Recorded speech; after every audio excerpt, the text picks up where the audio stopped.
मर जा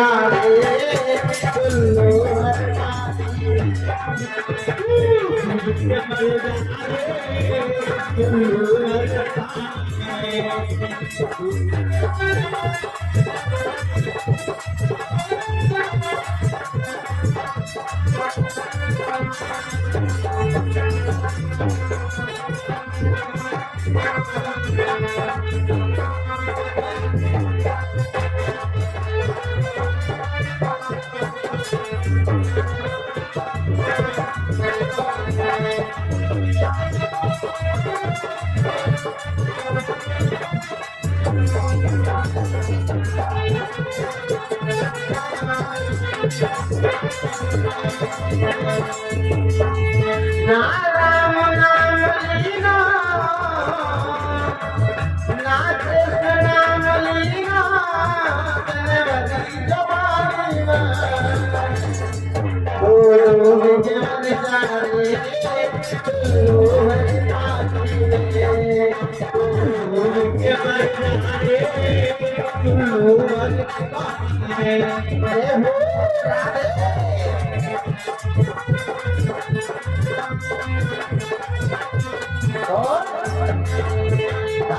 सच्ची भक्ति है भक्ति में शक्ति है बड़े सच्ची भक्ति है भक्ति में शक्ति है बड़े सच्ची भक्ति है भक्ति में शक्ति है बड़े सच्ची भक्ति है भक्ति में शक्ति है या भक्ति से भैया मिल जाएगी मुक्ति है या भक्ति से भैया मिल जाएगी मुक्ति है या भक्ति से भैया मिल जाएगी मुक्ति है या भक्ति से भैया मिल जाएगी मुक्ति है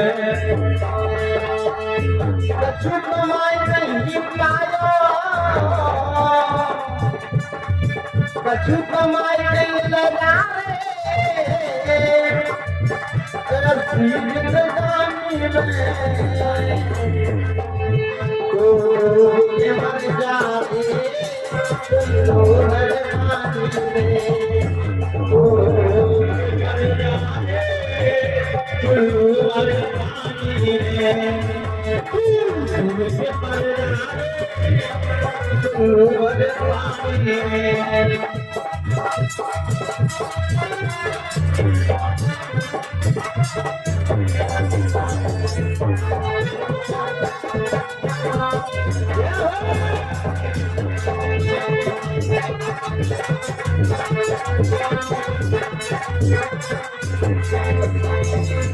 ना राम नाम लेना ना हरि का नाम लेना ना कृष्ण नाम लेना जनवरी जवानी मुझे मर जा रे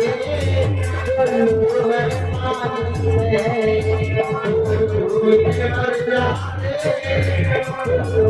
पानी में मुझे मर जा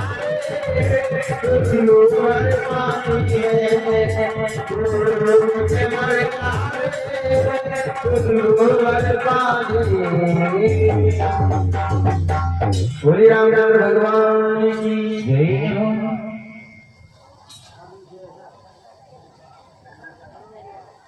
भैया क्या करें हेलो और देखिए यहाँ दान कौन लिख रहा है भैया दान कौन लिख रहा है महाराज जी कुछ लिखवा रहे हैं आइएगा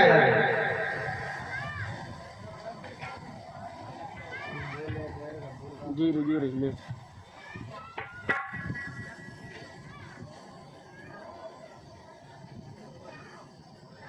जब कलयुग ने इस प्रकार से कहा कि हे राजन परीक्षित जो फल अन्य युगों में कई हजार वर्षों तक तपस्या करने के बाद मिलता है वह फल मुझमें केवल भगवान का नाम लेने से मिलता है।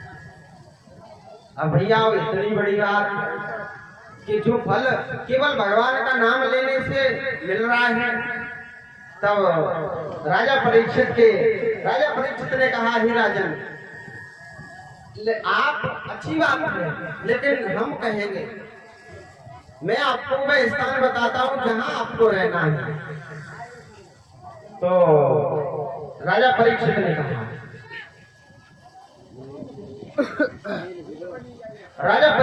कहा, कि आप जहां जुआ होता हो, इधर देखिए भैया, मेरा ध्यान दें, इधर पीछे बूढ़े बड़े हो, ध्यान दे लो, काम देगी जिंदगी भर तो तुम्हारे कचू करो नहीं हो। जवानी में राम ना ले तो भगवान को, फिर बूढ़े है जाते तब लेते राम को नाम, आगे के दांत टूट जाते, राम की जगह निकलते मोते। हाँ, तो थोड़ा ध्यान दें, इधर थोड़ा ध्यान दें।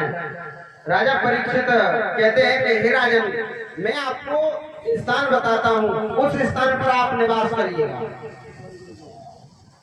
कौन से स्थान बताए? कहा कि पहला स्थान जहां जुआ होता हो, जहां जुआ होता हो उस जगह पर निवास करिए आप। और जिस जगह पर झूठ बोला जाता हो, जिस जगह पर वेश्याएं गमन करती हो, वेश्याएं नाच गान करती हो, वेश्याएं यानी कि नाचने वाले, वेश्याएं नाच गान करती हो, उस जगह पर निवास करो। और तीसरी जगह जहां पर दारू मंदिरा मांस खाया पिया जाता हो, उस जगह पर रहो। तो अक्सर आप देखना, तो राजा परीक्षित से कहते हैं कलयुग कि हे महाराज, आपके राज्य में ना तो कोई जुआ खेलता है, ना कोई शराब पीता है, और ना कोई झूठ बोलता है, और ना कोई वेश्याओं को नाचने के लिए बुलाता है, तो फिर मैं कहाँ रहूंगा? कोई ऐसा स्थान बता दीजिए निश्चित कि जहां मैं शांति पूर्वक रह सकूं।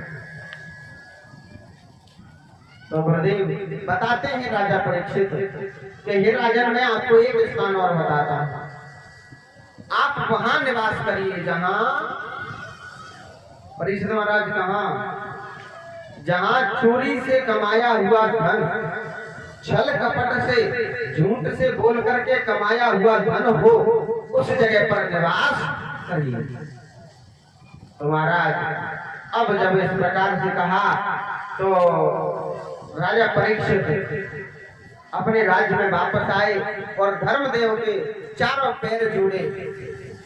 तो आपने भैया बहनाओं देखा होगा कि जिस जगह पर जुआ होता होगा वहां अक्सर लोग जुए में लोग बाग बैठे रहते हैं, क्योंकि वहां कलयुग, वहां हर जगह की गाली भी देते होंगे, शराब पीकर भी बैठते हैं, हर प्रकार के लोग बैठते हैं। लेकिन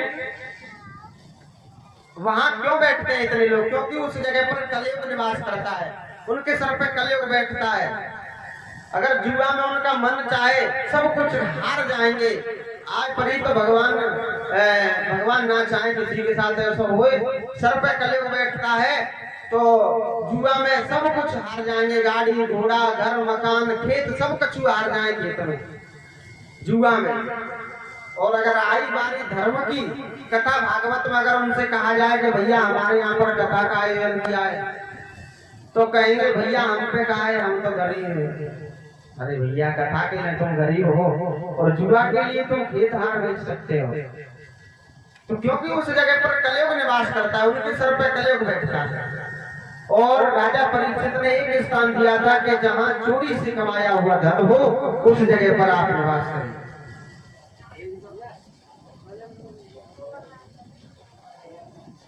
तो अब जब 4 स्थान दिए राजा परीक्षित ने, तो आपने अक्सर देखा होगा कि जो मेहनत से कमा करके अपने बच्चों को पालेगा, उसके घर में कभी दुख नहीं आएंगे।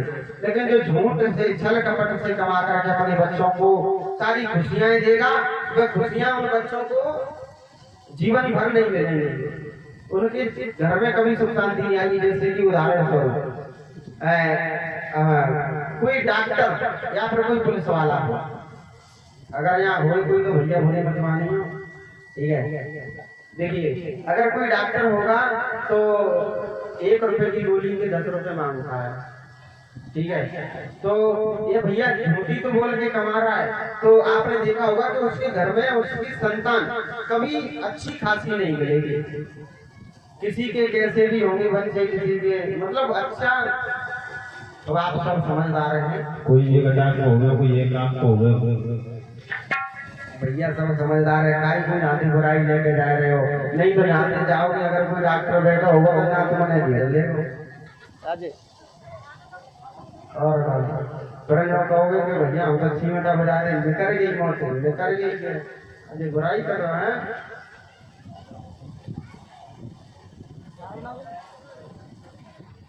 हाँ तो देखिए राजा परीक्षित ने कलयुग को 4 स्थान दिए और कहा कि आप इन 4 स्थानों पर निवास करिए। तो राजा परीक्षित अपने राज्य में आए और धर्मदेव के 4 पैर जोड़ दिए, 4 पैर जोड़ दिए गए और उनसे कहा कि आप हमारे राज्य में रहिए, किसी भी चीज की कोई भी जरूरत हो आप बता देना। तो भैया और एक दिन राजा परीक्षित बैठे हुए हैं और अपने राज्य से एक मुकुट उठाते हैं और अपने सर पे पहन लेते हैं। वह मुकुट जरासंध का था, तो जरासंध ने उसको छल कपट से कमा करके मुकुट बनवाया था। तो उस मुकुट को राजा परीक्षित पहन लेते हैं और कलयुग को मौका मिल जाता है और कलयुग उसी राजा परीक्षित के सर पे बैठ जाता है। तो जिस राजा परीक्षित ने कभी शिकार नहीं के लिए, आज वही राजा परीक्षित और जंगल में शिकार खेलने के लिए जा रहे हैं, जंगल में शिकार खेलने के लिए जा रहे हैं। घूमते घूमते प्यास लगी, मां शृंगी ऋषि के आश्रम पर आए। आश्रम पर आए तो यहाँ पर ऋषि तपस्या